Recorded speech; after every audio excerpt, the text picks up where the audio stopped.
The 2008 recession. What were the causes behind that? Now, let me tell you the differences between recession and depression. Depression is a case where economic activity, now let's say economic activity focuses on manufacturing. Manufacturing is all going to become zero. Now, there have been two countries that have declared depression. The most recent one was Greece. Before Greece in 1929, America declared depression.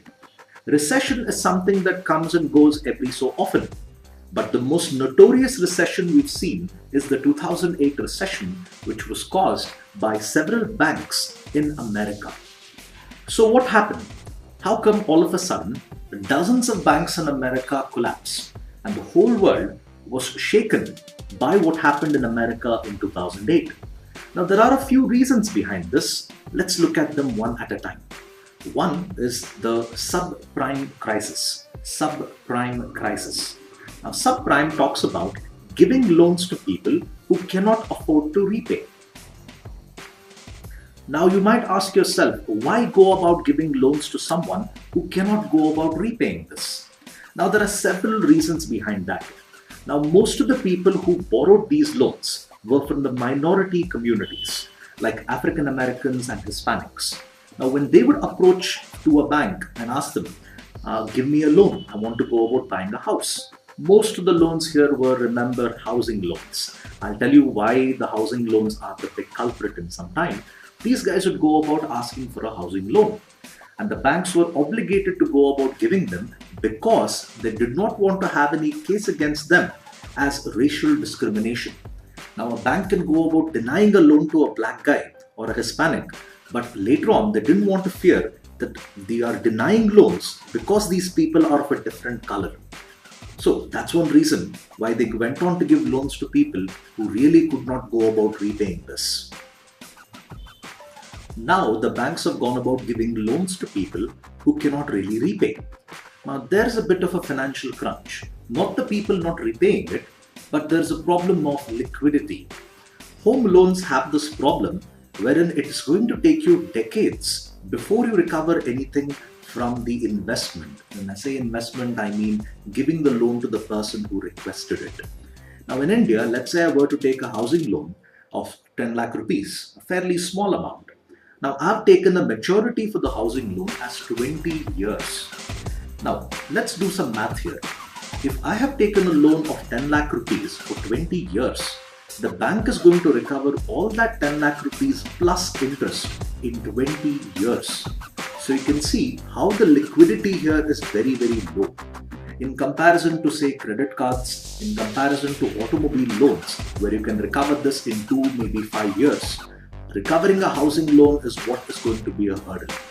So American banks came out with a very clever tactic. They thought of an idea which is called as securitization. Now, securitization in simple terms means you're going to convert something which is illiquid, that is a housing loan, into something which is going to be a liquid asset, wherein you're going to get back your investment much faster than waiting for the guy who took your loan to repay the full thing. So banks thought of the idea securitization. What did they do next? Now remember, it's not just me who's taken a housing loan. There are hundreds, thousands of others who've taken a housing loan. And getting the money back from these hundreds and thousands of people is going to take a very, very long amount of time. So banks came out with this idea. Let's convert the value of these housing loans into debentures. Now, how are they going to do this? Remember, there is an entirely different subject called financial products where people are able to create financial products. Now, they were able to create a financial product here which was based on the housing loan. Now, let's keep the term simple here. Let's say the total number of loans the bank has given is tallied up to 1 crore. Okay. Now there are 10 people who've taken the housing loans. Now 10 people have taken the housing loans of 10 lakh rupees. So 10 lakhs into 10, 100 lakhs, which is 1 crore rupees. 1 crore rupees is the total amount of housing loans that has been given by a bank. Now this is something they're going to recover in, say, 20 years. So what did they do next? This 1 crore rupees was converted into debentures, and they told investors in the secondary market, that is the stock exchange, to buy these debentures. This is the process of securitization.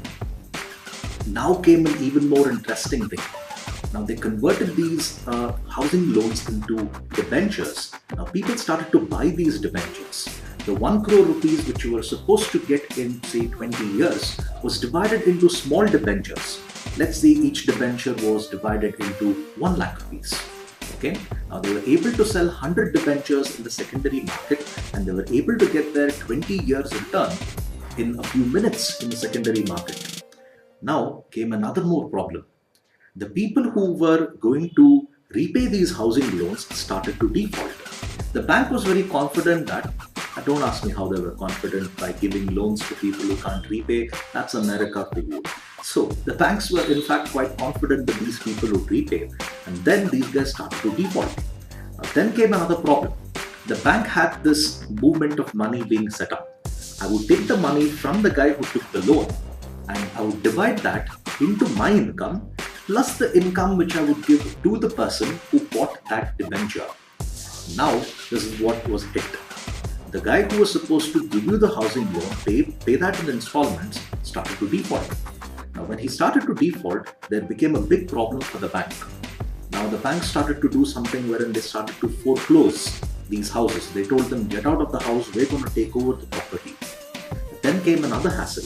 It was not just 1 or 2 people who started to default on these housing loans, it was hundreds and thousands of people who started to do this. This brought a huge fall in real estate prices. The banks were able to take over the houses, but they were unable to sell these houses. Now this is something which the person who bought your debenture is not interested to listen. He bought that debenture because he was very confident that when you have in fact given your money to a bank, the bank is going to repay this money to you within a particular amount of time. But these banks never repaid. And now the debenture holder started to tell the bank, start selling your assets. Not the guy who took the loans, start selling your assets and start repaying us. Now imagine this. If a bank is selling away its assets, how are they going to make any revenue at all? Let's say the bank has got 10 branches and they've sold about 3 branches in order to repay these debenture holders. Their operations are going to come down, their revenue is going to come down. Now imagine this happening for hundreds of banks all over America, each one defaulting on paying their debentures just because a guy who took a housing loan couldn't repay this. And when hundreds of banks across America and different parts of the world, which were interlinked in these transactions, started to feel the pinch, the whole country of America went into recession. And that's something that affected not only America, but several countries in Europe, Asia as well, and India to a small extent. I hope you guys found this video helpful. This is the simplest way in which I could talk about how recession works. If you have any questions, leave them in the comment section or come on my Facebook page and ask me a question through a message. I'll always be ready to reply. Thank you guys. Have a nice day.